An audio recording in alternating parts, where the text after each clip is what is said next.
Hi, we're here on Sine Die, the last day of the 2013 legislative session.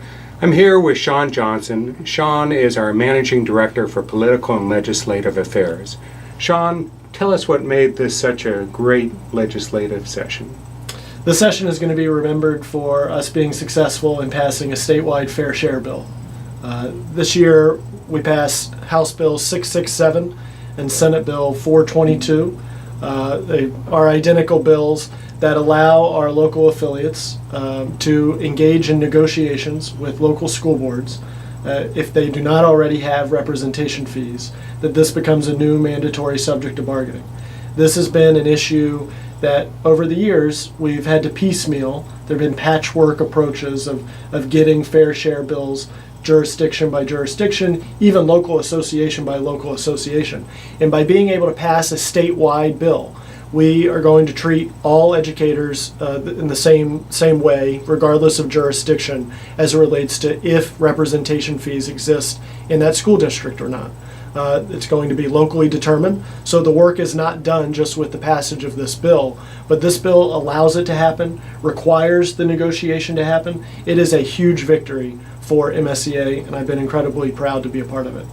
That's great, and that's just one of the victories this year. We also were successful in passing legislation that phases out the corridor funding method.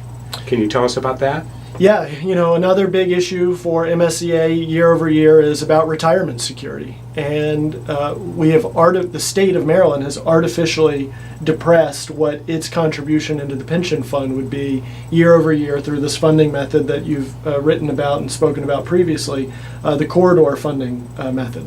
The bill that passed the General Assembly this year begins a 10-year phase out of corridor. And when we're out of this artificial reduction, it means the state's going to be putting in the required amount into the pension fund year over year. That provides long-term path to sustainability for pensions and a win for retirement security.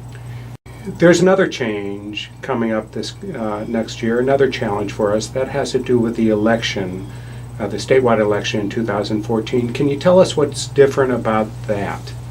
Well, several things are different based on legislation that passed last year and then a bill in this year.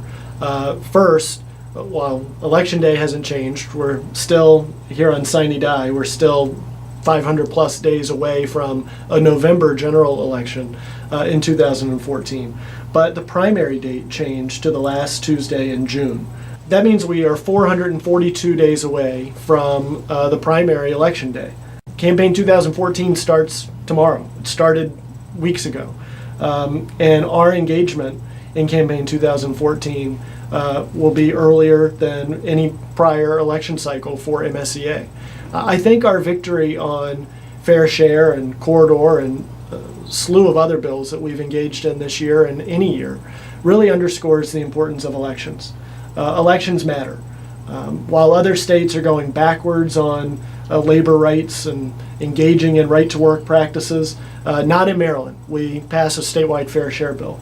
When other states question the investment in education, not in Maryland. We're in the budget that passed over the weekend adds $6 billion.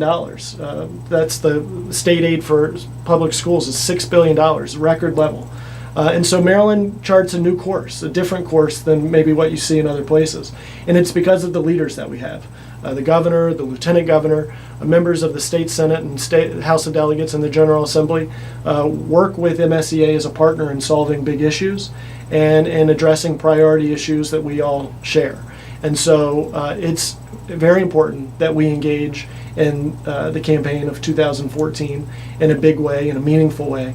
And so that calendar starts immediately. I look forward to working with you and our board of directors and members across the state to make sure that we continue to elect pro-public education candidates. Sean, I want to congratulate you and your entire lobbying team here in Annapolis, and I also want to thank all of the local leaders, members, and staff who are active in helping us push these critical issues, these great victories over the finish line. Until next time, I'm David Helfman in Annapolis.